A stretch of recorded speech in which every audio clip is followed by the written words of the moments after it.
Right. So one of the arguments this person that's defending my aunt is making is that I don't know what a living will is, and that's the problem. I'm just so stupid. I don't know what things are.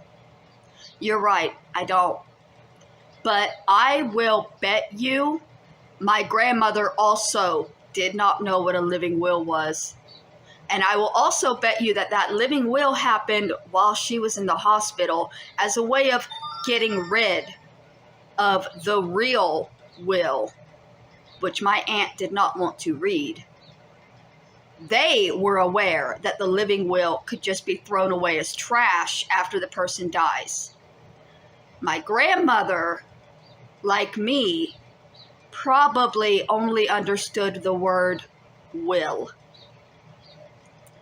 Because if you look at the living will, if you actually read it, it very clearly says what she wants to happen. She wanted me to have everything. She put that in the will. Yes, she also put that I had gotten into trouble, that I had run in with a bad group of people, but that she loved me and she wanted to make sure I was going to be okay, and she knew that the rest of the family would not help me after her death, and she wanted to make sure that I was okay. She wanted to be sure I was okay. The family brought a lawyer to her while she was in the hospital. The family lawyer. This is all family. There was a legal final will. They brought in the lawyer while she was dying. They said, "Mom, we need to update this." They threw away the original legal will. They said, "This is no longer, we're making a new one." They created a living will. They replaced the final will with a living will, which my grandmother explicitly stated what she wanted done with everything. Clear-minded, sane, explicit, that she wanted me taken care of. My aunts were aware that the living will was not legal. They convinced her to dispose of the only legal will on file, and then they created another version that they could disregard.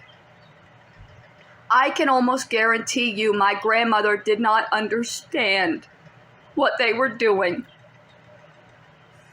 or she would not have replaced the final will with a living will, because the living will was so clear in her intentions that there is no way she would have intentionally left me homeless with nothing the way my family did. So yes, you're right. I don't understand what a living will is. My grandmother most likely did not understand what a living will is. My family that took everything from me and is now trying to silence me understood what a living will was. And they used it to manipulate their mother so that Kathy could just take whatever she wanted. And their intention was that I would die and nobody would ever know what they did, because I was worthless. I couldn't work, I couldn't get a decent man, I couldn't do anything. They knew I had these mental health issues. They knew I wouldn't be able to take care of myself. So they took everything and they told me never to contact them again, and they waited for me to die. And how disappointed they must be that I still wake up every single morning to talk about what they did. How disappointed they're going to remain that I'm going to continue waking up every morning for a long time to let them know what you did. Because it's not right. Just because it was legal, because you use legal loopholes, because there's lawyers in the family that you paid to manipulate an elderly woman. And Kathy likes to say, well, that I wrote that will. None of that was real. I wrote that. But I wasn't even there when my grandmother wrote either will. So how could I have had any input in it? Kathy was. Kathy was the one going back and forth to the lawyers in the family and bringing people in to see Meemaw. They did all of that while she was dying. Kathy's main priority was making sure there was no will. That's why those were the first words out of her mouth. The morning my grandmother died, Kathy knocked on my door and she said, "You need to know your grandmother is dead and there is no will." Those were her exact words to tell me that my grandmother had died. Your grandmother is dead and there is no will. Why was that so important to be the very next words out of her mouth if she had not been planning that the entire time she was there? There is no will. Everything's fucked and you're about to be left to be homeless and dead in the streets. Well, I didn't die, Kathy. I didn't die.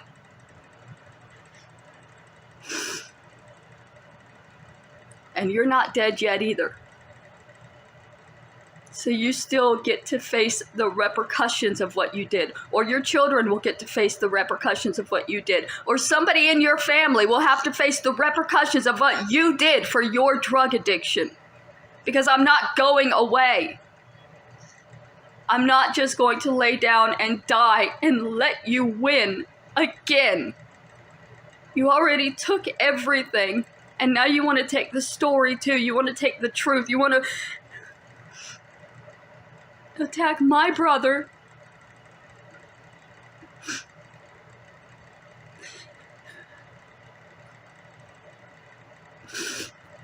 She's going to keep attacking my brother. And I'm going to keep speaking out for the truth. She's attacking him because it hurts me. Because she thinks if I hurt him, she'll stop. She thinks if she attacks little Ronnie, I'll just go away to protect him because I love him. And I would do anything to keep him safe and protected.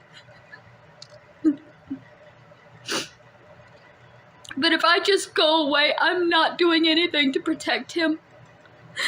I'm allowing her to continue using him and hurting him because I wasn't strong enough to continue fighting against her. Y'all can call me weak and pathetic and worthless, but it takes immense strength to continue fighting against a force that is as strong as my family and the cyberbullying groups that have surrounded them. And I'm not going to throw in the towel and stop anytime soon. The money is gone, the property is gone, the land is gone. But my aunt is still here making my life miserable, making my life hell. Because I want to tell the truth. This is what drugs will do to a person. I don't want to believe that my aunt did this of her own volition. I want to blame opioids. I want to blame drugs. I want to say that she did it because she was a drug addict and she's doing what she's doing now because she's a drug addict. She can't help herself because she's a drug addict. But I know that that's just my brain trying to convince me that my family is not really what they are. They're just drug addicts and they can't help themselves because it's easier to process it if they just can't help themselves. Like looking at a dog that's accidentally bit you because you were holding bacon. You know the dog can't help itself. You can't get mad at it. I want to see my family like that dog that can't help itself. But as I grow older and get therapized and get treated and start to understand things that we can and can't help about ourselves, it's harder for me to put off all of these actions as something that they can't help. Because it's very deliberate and very intentional and consistent. And if they couldn't help it, they would at least attempt to stop. But they won't. Because what they want is for me to die. so they won't have to deal with me anymore. They don't have to deal with me and my truth and my pain anymore.